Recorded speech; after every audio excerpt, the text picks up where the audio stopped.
Hey, it's Curly Haired Hat today because my hair is kind of crazy. I need to go get a haircut. But we're going to go ahead and do a Vanguard 0 tier list today.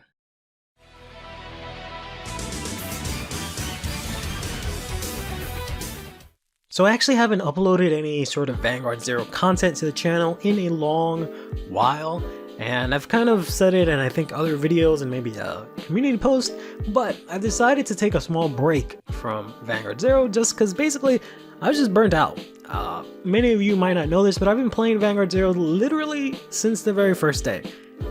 Maybe like the second or third day that it dropped in global, I've been playing it since then, relatively non-stop.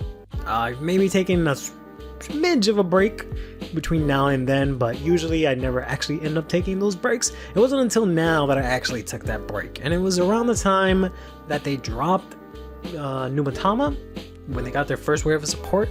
And I've said a bunch of times that I just got to the point where I was just so burnt out, I just didn't even want to learn how to like fight against Numatama. I was just like, alright, whatever, I just don't want to play anymore. And I was kind of like getting to that point a few sets before that, because there was, you know, a lot of good moments, but at the same time, just the usual stuff with Zero that happens. But I've actually decided to pick it up again. I don't know what exactly it was, but I managed to pick it up, and I actually tried to top, originally my goal was to try and get top, I think it's like 34 or 32, so I can qualify for the championships. But I was sick during that time period, so I didn't get to play as much as I would have, and to be honest, I don't think I'll ever be able to make it that high because it's just too much of a time sink. So then I tried to aim for top 100 last season to get the Asha playmat, but I ended up getting like 504 or something like that. But all of that is to say that I've been playing a lot of Vanguard 0, so I've kind of caught up, and I've been watching sort of the decks and stuff that are being played over in Japan right now and taking it all back in, right? And I haven't seen a tier list for 0 in a while, so I thought, hey, I have a YouTube channel, I could just do that on my own. So what we have here is more or less a representative for every clan. Some have multiple, and I also included 2 extras. I included all the relevant decks, right? I try to include every relevant deck for at least every clan. And then I went ahead and I got everything from the latest set, which is I think set 15. Yeah, set 15 right now. So I got everything that's in, all the like main deck stuff that's in that set is here, whether or not it's good or not. And then I also snuck in 1 extra card from a previous set that is going to apparently become one of the best decks next set. So I figured I might as well talk about that now, as well as some of the events that happen. And I think it's really only there's a few, there's a few of the events here. I was originally going to include all of the event clans, but I think I'm going to do a separate tier list ranking the event clans at some other point. But let's go ahead and get started. So first off, we've got ourselves, I think this is like Amazing Professor Big Belly, which is the new Big Belly for Great Nature. I think their wave of support this past wave was actually pretty decent, and they're actually going to get a pretty big buff come not next month, but the month after that, where Crayon Tiger can target itself and give 4k. So I think the deck is going to become, pretty decent then. But I guess really quickly, the way these tiers work, they're kind of self-explanatory, where tier 1 is the best stuff, which is what everyone's, playing, what you have to keep in mind, what everyone takes to tournaments. Tier 2 is everything that is, good, not as good as tier 1, but can, give tier 1 its run for its money. So it's, solid tier 2. Tier 3 is stuff that like kind of works, but doesn't have the necessary means to like combat tier 1 sometimes, or some of the decks in tier 1, so they just have like these very obvious pitfalls that they fall into, unfortunately. And tier rough is just everything else that's just having a rough time. I haven't actually been able to play Great Nature just yet. I just looked at through the support, it all seemed fine. And it seems like they have, stuff to make them a good deck. I always thought they were solid, but we're gonna put them in tier rough for now until I play them a little bit more. Then next up we have here Coral, which is the grade 3 Coral, the stride bonus Coral that we got a while back. But the next set 16, is just all Bermuda stuff, and that apparently just catapults Coral to number 1. So much so that we'll be referring to this back a little bit, but we have here the finalists from the Vanguard Zero Championships 2020 winter that just passed, and just about every deck here is playing the 4 decks that I'm going to put in tier 1, but just about all of them have a Coral. You can see one deck there that has Coral, another deck here that has Coral. Let's look at the third one. Well, you look at that, Coral. So Coral is going to become a big thing. So I figured I'd mention her because that's pretty much the only deck I think from next set that's really worth mentioning. Next up, we've got ourselves Angel Feather. Angel Feather is a little bit of a weird one because you can either talk about it at face value, what Angel Feather does. I think Angel Feather sits here sits here in tier 2 pretty comfortably. If it got one more wave of support, I don't know if Angel has any other support. If it got another wave of support, it'd probably be really good. But right now it's just, solid, but it's not like some of the decks here, which can sort of guarantee what they need to do. This still kind of like relies on a little bit of like RNG and stuff. But then you also have to take into the fact that with Angels, you can play them the 0 damage variant, which is very annoying, which is just not giving your opponent any damage.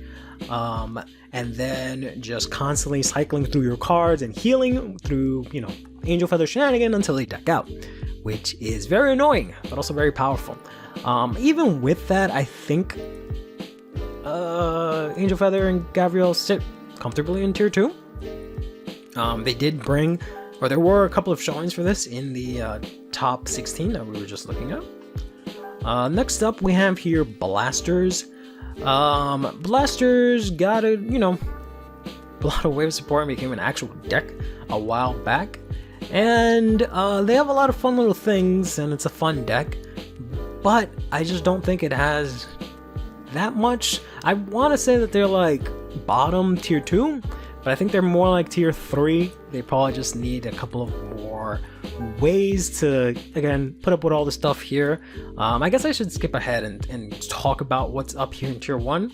And it's basically just going to be everything that is in, that was played the most in the championships, which is Chronojet, Nubatama, and then surprisingly, for maybe some of you, but not for me, because it's the deck that I've been playing nonstop, Dark Irregulars, right? These are the 4 best decks in our format. Chronojet, so much so that it actually got nerfed for the championships, and even nerfed, everyone was playing this deck. Everyone was playing 3 combinations of these decks. Some of them had Angel Feather. I think one of them brought 0 damage Fenrir, and I saw 1 Chaos, and maybe like 2 Overlord, and 1 Gurgurt. Everything else was some combination of these 4 decks. And that's because these decks are extremely good. Nubatama has been good since it dropped. Using your opponent's rear guard to attack into them, that's really good. Usually they can deal 1 or 2 damage to you before they even get to their battle phase, right? They also have a way of getting around units that can't be retired because they ignore auto abilities when they dominate. And the ability to not be retired is an auto ability, so even your starters or whatever that don't retire themselves does not care. They can get through that. You have a full board of resist. That's probably the only thing that'll stop this deck, but not really anyone can, not every deck can set that up. So this is extremely powerful, especially if you're at, for example, 5 damage, right? Because they still have that 1 stride that makes all your units, or your opponent's unit, attack into their Vanguard. They have the unit that lets them use your Vanguard to attack into your units. They have the unit that they just got that lets them also give crit to like everything that they're dominating. And then they also have the new grade 3. I want to say Shiranui, right? That sounds right. That lets them dominate even before they stride. So even if they go first, they can sneak in a dominate and put in some pressure. But to be honest, I think this is probably the weakest of the top tier decks, just because these guys are just way more like better rounded out than this deck is, because these guys can, on top of being powerful and finish off your opponent, guard restrict, multiple attacks, all that stuff, specifically these 2, they also have ways of defending themselves really well. This doesn't really do that as well, so we're going to put that over here. Coral has not been released, so I can't speak too much of it. I just felt like I have to mention it just because it was everywhere. But supposedly it's somewhere over here. My understanding is just it can just draw cards like crazy, and it has multi-attack. And I think it also has not resist, but it has a bunch of crazy nonsense. So for the sake of me not knowing, we're gonna put it here in the third spot. Dark Irregulars is the deck that we're going to be talking about a lot soon, because I want to do a video on Dark Irregulars, and it's a deck that I can talk the most about in this list because it's the one I've been playing the most. Dark Irregulars now are amazing for 3 reasons, really. The new Shohrot is amazing because at first I thought it was kind of crummy that you had to, similar to the first version, you had to wait till the end of your turn to put cards back into your deck. But that's fine because you're going to be checking triggers like crazy and then putting them back in. The fact that you can do this without striding is also amazing because you can do this if you're going first, right? So you can very easily set up plays where you can be very aggressive on your turn 2, push your opponent, soul charge a bunch of cards, set up a bunch of intercepts, check some sand triggers, and then possibly then retire one of your opponent's units if, you know, they still have something left, and then put those triggers back, even though you didn't even stride, which is really strong. They also, of course, have the multiple intercepts with the Edge and Darkness. They can pull out PGs from Soul with the Soul PG. I don't remember the name of her right now. Another thing that I got that is extremely powerful is the Grade 2. I don't remember the name of it now, but it's a rare that has this crazy ability where on Darkness, if you have 8 or more cards in your Soul, whenever it attacks anywhere, Rearguard, Vanguard, doesn't matter, it gets plus 10k, which is huge on its own. But also, your opponent cannot guard with grade 0s. So, Dark Irregulars is amazing at just ripping your opponent's PGs. Because we already had a bunch of cards that required your opponent to discard grade 3s in order to PG. Now we just have a grade 2 that we can restand constantly to poke into your opponent and force them to use a PG, no matter what our power is. And then the final thing that they got is that they got the grade 2 Succubus that lets them very easily soul charge, as well as just be a good rear guard, because she says on place, if you have a Vanguard with Darkness, which is sometimes a bit of an issue, but if you have a Vanguard with Darkness, you can look at, I think, like top 7 or top 5, pick 2 soul charge, pick up to 2, so you don't even have to soul charge, so it makes it better than the other grade 2, the Executioner. And also she gets 2k, which is really nice. She's a nice way to, before, you know, you get into your turn 3 to fill up your soul. Because that was one of the main issues that it had, at least in the first wave, is that it was really hard to get into, you know, the like 13 soul that you need for all your effects, whereas like now you can just do that lickety split. Then we have Chronojet, who just is unbelievably strong, to be honest with you. It does basically just about all the things these decks can do and more. So it obviously has the multi-attack. It has like 2-3 units that can call out cards from like the top 5 in the middle of battle. It has a stride that lets them literally get an extra turn. They have technically 2, but this one is just so free and so easy. They have the ability to set up multiple intercepts with the grade 1 that can intercept, and it's better than the Dark Irregulars one because they can set this up on turn, I think even 1, because they just have to have a Zodiac Time Beast as their Vanguard, so they can set this up as early as possible and just take no damage whenever they want. They also have ways to very easily call out a full board and set up those multiple intercepts. They can just about do everything. So they're an extremely strong deck, which is why they got nerfed. But these are your top 4. Everyone else that can sort of trying to hang with them is not. The tier 2 is, you know, relatively sizable, at least in my mind.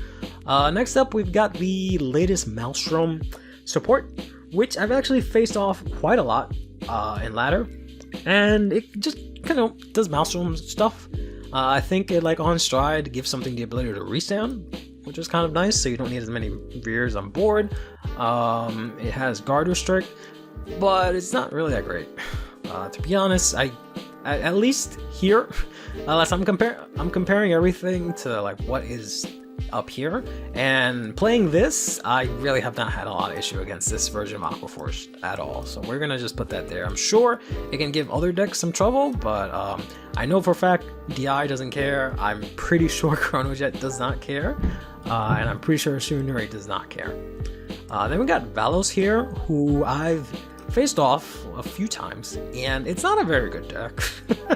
I don't know if it's supposed to be a deck, because there's like Gasteel for Dark Irregulars, which is like, you know, the counterpart for this, and that's not a deck. It's played in, you know, Shahrad, it's a great rearguard, but this is supposedly its own deck. I don't see it. I don't think it's very good. So we're gonna put it in tier rough. It just doesn't seem like it has any ways to really do anything competently. They're just better Aquaforce variants that you can use, and this is, I think, locked to, I think this is the one that's specifically like Blue Wave, where you just have to use specifically those cards, and there's just not enough of those, I believe. Next up is Luard. You know, I haven't actually seen new Luard as much. I've seen him maybe once, and I think he has a pretty good stride skill now, where it says like if you stride, you like call a grade 1 and then retire opponent's rearguard in the same column or something like that. I've actually seen it quite a lot, and I actually haven't had too much trouble with it. I think I'll put it in tier 2 because it's probably good, and maybe DI just has a good matchup against it. But I did face it quite a lot, and it didn't seem like they got too many new cards, to be honest.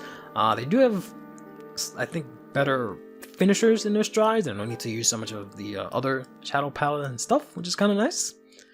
Then we have here the new Blade Master. This technically should be here, but Overlord kind of does everything this deck wants to do, but better. Like, this Overlord can retire, Overlord can use all of these things strides, more or less. Overlord can retire 2 rearguards on stride. Overlord can countercharge. Overlord can get like 12 drive checks. Overlord can damage ping. Whereas like this just is basically Overlord but not as good. So it should technically be here, but it also doesn't really have any of the other stuff of gaining advantage like some of these other decks do. So we're gonna leave it in tier 3. It should be better than Aquaforce though. It might even be the top of tier 3 maybe. I want to say Blasters is better than Maelstrom, but I'm not too sure about that. Next up, we've got ourselves Vanquisher. Vanquisher is kind of interesting because it is a pretty good deck. It does a lot. Like, when it came out, I was amazed with how strong this deck is, just because it has an easy multi-attack finally. It's not just 3 attacks. It can bind stuff super fast. It can draw like crazy, and it has counter charge. So I want to say it's in tier 2, but I feel like it kind of struggles against a lot of these other decks, to be brutally honest with you. Like, I think it's just very good. It's maybe like at the very bottom of tier 2 or something like that. Like, I think it's very good, but it's just, I don't know, missing something, maybe either probably defensively, to be able to kick it up a notch. So we'll put it at the bottom of tier 2 for now. Ghidorah, I've been told, is down here. I've actually played it when the event came out, and I was messing around with it a little bit, and it seemed fine. It is kind of clunky because, you know, Ghidorah's skill is that you choose a column, and your opponent can't overcall in that column, you know, their next turn, but you have to do a lot of setup to make that even matter. So hopefully, if we get a next wave of support for bugs, it'll be good. I've been told that apparently machinings are decent. They've always been kind of good, just because a lot of these decks, you know, want to rely on striding. They don't play many copies of the grade 4s, or sorry, the grade 3s that they need to ride into. They don't want to re-ride because they're always discarding stuff for ride. So having to paralyze the Vanguard and make them re-ride will always be strong. So I'm thinking this is at least a good tier 3. Maybe not as good. Well, maybe better than Maelstrom. I don't think of Maelstrom very highly, but whatever. We'll leave it in front of bugs. Gurgwit, I think is a really solid deck. It has a lot of pretty good pieces. Gurgwit's always been good. It's just that kind of everyone kind of does what a Gurgoid can do in terms of offensive, in terms of the number of attacks it can output, whereas like all these other decks can output a lot more now. But Gurgoid is a lot more well-rounded in like every way, especially, you know, defensively. It's very good defensively because it can very easily set up intercepts in many different ways using back row intercepts, set up intercepts during your opponent's turn. It can, you know, get the damage buff. It can very easily call out rear guard. So it's very, very good, solid, balanced deck. I think it is better than Vanquisher. I think we're gonna have to put Overlord over here. Overlord should, I think, be near tier 1, but it's like the top of tier 2. Because it was like crazy strong before this set, and then it just kind of got knocked down a peg just compared to how strong these guys are. Luard, I feel like Gurgoid is better than Luard, to be really honest with you. Then we got the leaders. I believe they got this support in this set. It might have been the last set, I don't remember. The leaders are always around. You know, they have some good matchups against some decks because they, you know, can do their thing, give decks a lot of trouble. I guess I'll put them in tier 3, just because they can, you know, they sort of come up as like the rogue anti-meta pick from time to time, but some of these decks don't really care too much about that stuff. At least these decks up here can get around it. Like these decks can get around like Joker relatively well, just because of the fact that sometimes they only need one column to do what they need to do, and a lot of their Vanguard swings or effects aren't even on hit or on attack of Vanguard, so it doesn't even matter if they have to swing to an intercept and then hit up stand or like some other shenanigans. So we're gonna put the leaders here. They're probably better than Bugs. They're probably better than Maelstrom. I don't think they're better than these two. Then we got ourselves Altmile. Altmile is kind of like Gurgrit, but more aggressive, to be honest, because now it has the ability to also, during your opponent's turn, set up intercepts, but it's not as defensively good as Gurgrit, but it is way more offensive and can definitely do a lot more shenanigans in terms of battle phase. Like the number of attacks that this deck can output is very high. So I think this is a very good deck. It's nowhere near as overwhelmingly powerful as it used to be, I think, but it is definitely like up here. Pretty good deck in my opinion. Alter Ego Messiah. I faced a lot of Chaos and Messiah, specifically with DI, and I thought it would be a bad matchup. Cause, you know, I don't have unlockers, I don't play one Messiah, I need to like stride and do my thing. And it hasn't really been all that bad, to be honest. I think that they're probably somewhere here, because I really haven't seen them really pop off. It seems like the game plan really hasn't changed too much. Obviously the other, I feel like the other Link Joker variants are better just because they don't have that whole Messiah thing of soft locking, where on your opponent's turn they unlock. All these other decks are a lot stronger at like actually being control decks, whereas Messiah is more of like an aggressive Link Joker deck. And I don't know if that's really been translated as well into Vanguard Zero. It hasn't been as strong from what I've seen personally, so we're gonna put that there. Musketeers got a new Stride Grade 3, and I've always wanted to try and pick up Musketeers in G-Era because they seem like they can do a lot of crazy stuff, but we're gonna put this here mainly because of lack of knowledge, but I'm pretty sure this isn't too strong. The next up we have Harry, which is strange. Because before we're what, set 15? In like set 14, 13, Harry was one of the best decks or something like that. And then all of a sudden Harry just completely fell out of favor. And I think what it is that everyone kind of caught up what I've been mentioning in terms of offensive strength. Where a lot of decks were kind of locked to like 5 attacks or 6 attacks or something like that. Now that ceiling has been broken by a lot of these decks. Harry was one of the first decks to do that really well, really easily, which is why it was really strong for a long time. But now, since everyone else can kind of do that, it matches up at least in attack power. Then again, a lot of these other decks are just a lot well-rounded than Harry is, where Harry is kind of just a huge glass cannon because, you know, Mahia, you lose all your rear guards. They don't have any extra intercepts. They don't really have too great of a way to get PTs. So it's somewhere, I think, I want to say it's better than Lord. I don't know. Again, I don't really think of Lord really highly. So we'll put it there. Then we got ourselves Fenrir, who continued to rear his ugly 0 damage head.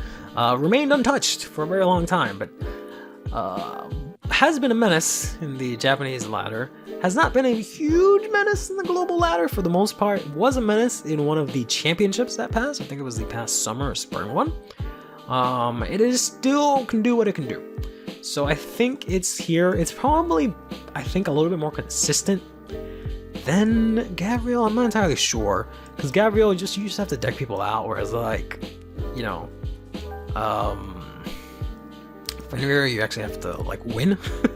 So I'm not sure which one of the two is better, but they're very strong decks just for the nature of what they can do in terms of just not letting your opponent do anything and playing their own game, solitaire, if you will.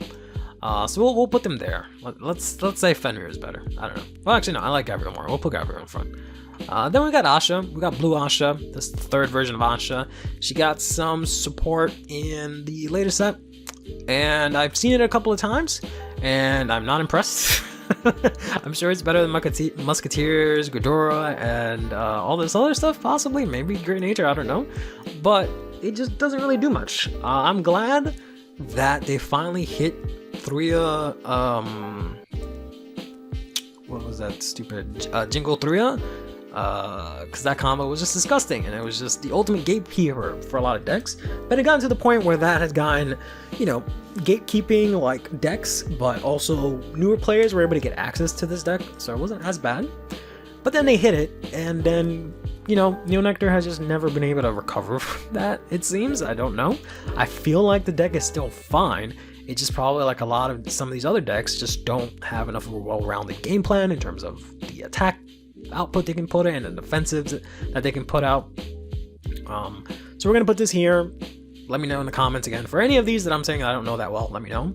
But we got Lukier here.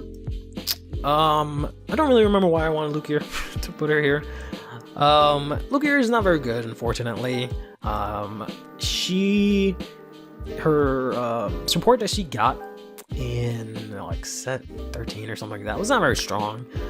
She is going to get a small buff in 2 months, along with I think I said, yeah, Great Nature, which is I think going to put her like mid-high tier 3, just because of the very strong game 2, game 3 game plan that Silver Thorns can do that'll be unrestricted now.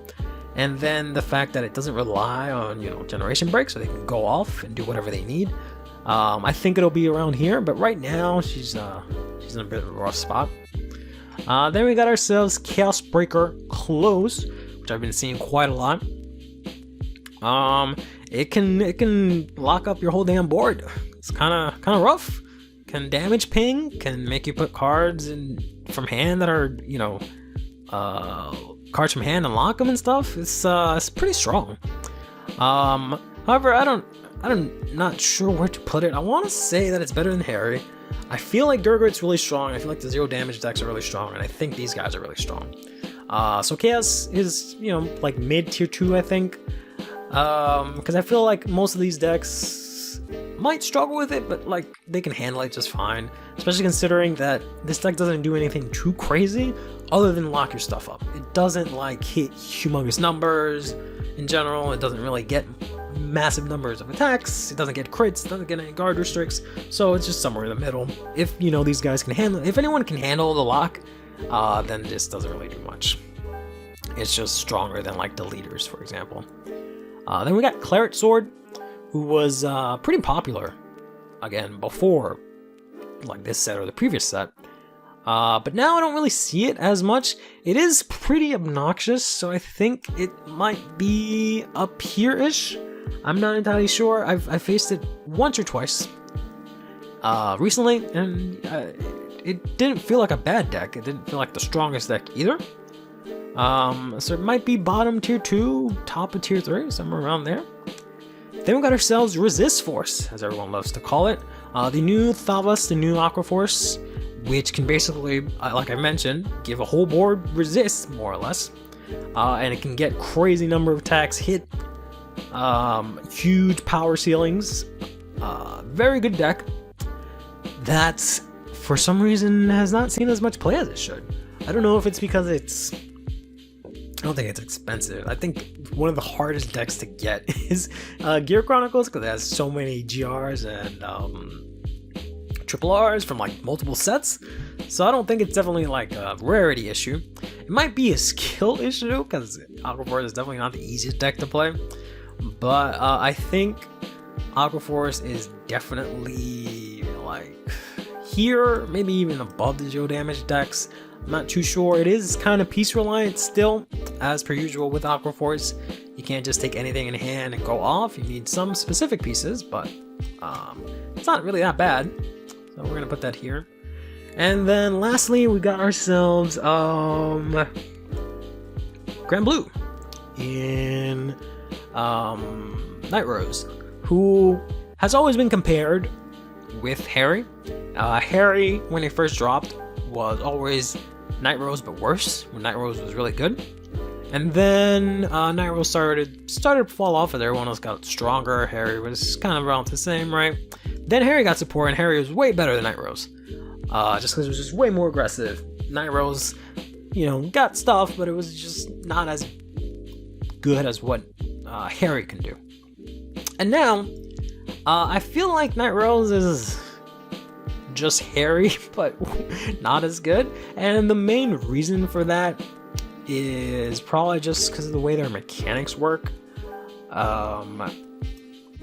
Because Harry can very easily just go in with their first ride explosive massive attacks, whereas Night Rose, while it doesn't need as much setup as it needs to, it still needs some setup, and having to hollow out your rear guards and bring them back every turn is kind of annoying, whereas like Harry can very easily accordion call a whole board, right? So it is kind of rough. I think the deck is still fine. I think it is still really rather playable, so I might put it like maybe behind Messiah, put it around there. And that's everyone. Let me see if there's anyone I want to rearrange. We could put Valos back. Yeah, we can put him at the bottom. That's fine. For tier 3, I think this looks pretty good. I don't have the highest, or not the highest, I don't have the best experience with Claret Sword. I played it a little bit before when it was like, had just dropped, and it felt strong, but I was just playing like random decks at the time, so I don't really have a good reference for that. The leaders, like I said, can fuck around with most decks, so it's maybe a little bit higher here. I might have a high opinion of blasters just because I feel like they can do a lot. They can retire, multi-attack, resist. They can do quite a lot of things. So maybe the leaders are a little bit better. As much as I hate the leaders, maybe I'll put Messiah up a little bit, and I won't be as mean to Maelstrom. But I think that looks pretty good. Against Cohen, you can possibly toss it up here, but I feel like it's just kind of whatever. Vanquisher, I think it can't move any further than here. Like, I think it's too good to be down here, for the most part, but I think it can't go any further than there. Luard, again, I don't have like super high opinion on it, so it might be more like here. I don't feel like Luard does anything too crazy compared to like what everyone else does, as opposed to like when it first came out, right? Especially after all the nerfs and whatnot. Harry, I think, is fine where it is. Yeah, all of this just about makes sense. I could argue that maybe these guys are here in front of the 0 damage decks. I don't know. 0 damage is kind of hard to justify in terms of power level, just because the way that they work, right? So it kind of depends on what decks can deal with them or not. Not so much on like their strength alone, because they're just going to do what they're always going to do all the time, right? All these other decks have to worry about consistency and so and such. These decks will just always get the result that they want, like 90% of the time, right? Oatmeal, I think, is good. Overlord, I think, is good. Yeah, this looks right to me. I think I'm told that I should do this and put this here after the nerfs. But right now, it definitely feels like this. And then since this hasn't come out, we'll put it at the bottom. And that's it. That's the tier list for Vanguard 0 right now. Set 15 plus Coral. And taking some things into consideration. We don't know yet what the future of the game is going to be like. I think we find out this Wednesday what's going to happen, hopefully, and hopefully we can do some more of these tier lists in the future. But until then, take care of yourself, play Vanguard, and have yourself a damn good one.